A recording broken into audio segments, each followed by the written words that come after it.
UP বিহারে দেখা যায় মফ লিচিং। কখনো বিফ খাওয়ার সন্দেহে পিটিয়ে মারা হচ্ছে, আবার কখনো মুসলিম বা দলিত বলে মারা হচ্ছে। এরকমই ঘটনার সামনে এলো পশ্চিমবঙ্গে। মানুষকে নাড়িয়ে দেওয়ার মতো ঘটনা ঘটল। রেজাউল ইসলাম নামে এক ব্যক্তি 3 জন সাথীর সাথে বাংলাদেশ থেকে নিজের বাড়ি হুগলি আসছিলেন। উনি গেদে বর্ডার থেকে লোকাল ট্রেন ধরে রানাঘাট হয়ে শিয়ালদহর পথে রওনা হন। ট্রেনের মধ্যে কিছু ডেলি প্যাসেঞ্জার ছিল যারা অসামাজিক বা অন্য ধর্মের। তারা এদের দাড়ি টুপি দেখে টার্গেট করে গালাগালি ধাক্কাধাক্কি করে এবং শেষে চড়াও হয়ে বসে প্রায় 8 থেকে 10 জন লোক। ট্রেন থেকে ফেলে দেওয়ার ধমকও দেওয়া হয়। ট্রেন যাত্রীর মধ্যে একজন লোক ছিলেন যিনি অন্য ধর্মের হওয়া সত্ত্বেও রেজাউল ইসলাম ও ওনার 3 সাথীকে রক্ষা করলেন।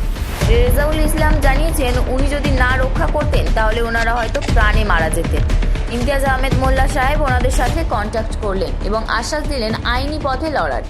আজ আপনার সাথে হয়েছে, কাল অন্য কারোর সাথেও হতে পারে। এই নিয়ে শিয়ালদহ ডিআরএম অফিসে গিয়ে একটি লিখিত অভিযোগ জানানো হয়।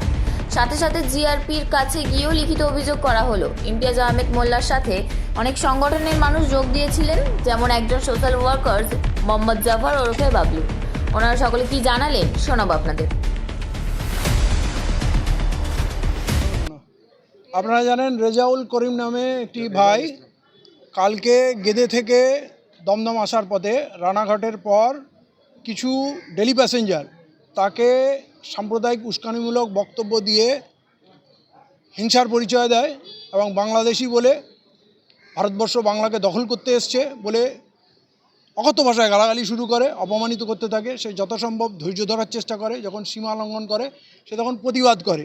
প্রতিবাদ করার পর তার গায়ে হাত তোলে, ঘুষি এলোপাতাড়ি চালায়, তার কাপড় জামা চুল টুপি ছিঁড়ে দেয় এবং রীতিমতো ঘাড়ে মাথায় আঘাত করে এবং এক পর্যায়ে তারা বলে একে মেরে ফেলতে হবে, একে ট্রেন থেকে তুলে ফেলে দিতে হবে। হাত ধরে হিজড়াতে শুরু করে। তখন একজন লোকাল প্যাসেঞ্জার আমার হিন্দু ভাই তিনি রুখে দাঁড়ান, ঢাল হয়ে দাঁড়ান, কোনোভাবেই ওকে নিয়ে যেতে দেব না। এবং তার প্রচেষ্টাতেই ওই বাহিনী ব্যর্থ হয় এবং রেজাউল করিম প্রাণে বেঁচে যায়। কিন্তু তার আতঙ্ক এই পর্যায়ে ছিল, তার সঙ্গীরা ক্যামেরা বার করতে যায়, তাদের ক্যামেরা ছিনিয়ে নেওয়া হয় এবং তাদেরও শাসানি দেওয়া হয়, তোদেরকেও ট্রেন থেকে ফেলে দেবো। তো এইরকম আতঙ্কিত অবস্থায় পায়রাডাঙ্গা থেকে এটা শুরু হয় এবং 4টে স্টেশন পর্যন্ত মার ধর টানা ইশারা চলতে থাকে। এই বিভৎসতায় সে অত্যন্ত আতঙ্কিত হয় এবং সে দমদমে নেমে হরিপালে তার বাড়িতে চলে যায়। তখন তার মাথা কাজ করেনি। রাত্রে সোশ্যাল মিডিয়ার পোস্ট দেখে আমরা যখন জানতে পারলাম, আমরা সবাই কমিউনিকেট করলাম, কথা বললাম এবং তখন আমরা বললাম যে আজকে সকালে এসো জিআরপিতে, আরপিএফে এবং ডিআরএমে সমস্ত দপ্তরে আমরা যাব, আমাদের ন্যায় বিচার চাই। কারণ বাংলায় এই জিনিস আমরা সহ্য করব না। একটা মানুষকে, জলজন্ত মানুষ, তাকে তোরে ট্রেন থেকে ফেলে দেবে, হত্যা করবে। এর আগে ইনসিডেন্ট হয়েছে। আমরা এই জিনিস আর চাই না। আমরা তাই সমস্ত সামাজিক সংগঠন তারা এক জায়গায় হয়েছে, পুরো বাংলার মানুষ এক জায়গায় হয়েছে, সোশ্যাল মিডিয়ায় ঝড় পড়ছে, মানুষ নজর এদিকে রেখেছে। আজকে আমরা এসছি এখানে জিআরপি, ডিআরএম এবং আরপিএফ সমস্ত জায়গায় মেল করা হয়েছে। ওদের দপ্তরে বসেই, আরপিএফের দপ্তরে বসে তারা পূর্ণ সহযোগিতা করেছে এবং তারা বলেছে অলরেডি অ্যাকশান চালু হয়ে গেছে, আমরা সার্চিং শুরু করছি। আমাদের কাছ থেকে তথ্য নিয়েছে, রেজাউল করিম ভাইয়ের তথ্য তারা সংগ্রহ করেছে এবং তাদের রানাঘাট সেকশন থেকে অলরেডি ফোন এসছে, হোয়াটসঅ্যাপে তারা কমপ্লেন নিয়েছে। এখন আমরা যাচ্ছি জিআরপি শিয়ালদা সেকশনে ডাইরেক্ট লিখিত কমপ্লেন দিতে। এতদিন সব বসে বসে সব আমাদের মেলগুলো হয়ে গেছে, কিন্তু মেলেই ঝড় উঠেছে। আমরা এরপর ডিআরএমের সঙ্গে দেখা করব এবং আমাদের একটাই কথা হলো, অবিলম্বে অপরাধীকে গ্রেপ্তার করে শাস্তি দিতে হবে। এর নিচে আমরা কিছু মানব না, কারণ প্রতিটা প্রাণ মূল্যবান। এই বাংলার বুকে কোনো সন্ত্রাসী সংগঠন, কোনো সাম্প্রদায়িক সংগঠন, সে আরএসএস হোক আর যে সংগঠনই হোক, এখানে নিরীহ মানুষকে ট্রেন থেকে তুলে ফেলে দেবে, এটা আমরা হতে দেবো না। এবং ঘটেছিল, আমি গেদে থেকে ফিরছিলাম, গেদে লোকালে 8:45-এর গেদে লোকালে।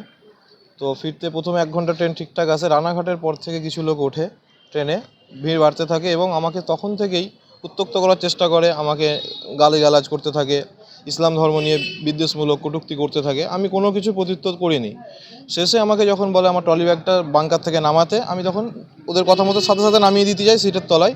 তখন আমাকে পিছ থেকে একজন ধাক্কা দিয়ে, ওই অজয় নামের ছেলেটি আমাকে ধাক্কা দিয়ে বলতে থাকে যে, খারাপ ভাষায় গালি দিয়ে বলতে থাকে যে বাংলাদেশ থেকে কি তাড়িয়ে দিয়েছে, ইন্ডিয়া দখল করতে এসেছিস, এইটা বলে শুরু করে। তখন আমি তাকে প্রত্যুত্তরে তখন প্রতিবাদ করি, তার আগে কিছু বলিনি যেহেতু আমাকে বলেনি।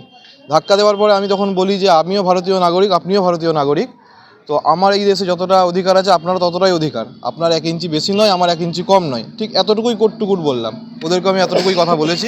বলতে উনি ঠান্ডা হয়ে যান। তার পাশের লোক হঠাৎ করে গালিগালাজ শুরু করে এবং মারতে উদ্যত হয়। তখন আমি বলি যে আপনি মারলে 10টা মারলে আমি একটাও মারতে পারবো, একটা চর। ওটাতেই ওরা রাগান্বিত হয়ে যায় এবং আমি প্রতিবাদটা ওরা নিতে পারেনি, সহ্য করতে পারেনি, আমাকে মারতে 10-15 জন একসাথে উদ্যত হয়ে ছুটে আসে, দিয়ে আমাকে কিল ঘুষি, আমার টুপি খুলে নেয়, টুপি পায়ে করে লগড়ে দেয়, মাথার চুল ছিঁড়েছে, আর ধাক্কাধাক্কি করে আমাকে, যেহেতু আমি উইন্ডো সিটে বসেছিলাম, বাঁ দিকটা আমার পুরো দেওয়ালের সঙ্গে, ট্রেনের দেওয়ালের সঙ্গে টিপে ধরে।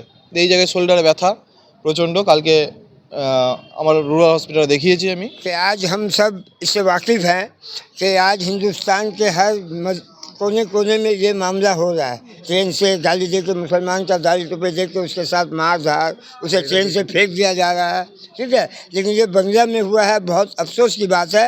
हम यहाँ के हिंदू मुसलमान मिलकर RSS और बीजेपी को ये यहाँ पे हिंसा और झगड़ा फैलाने नहीं देंगे।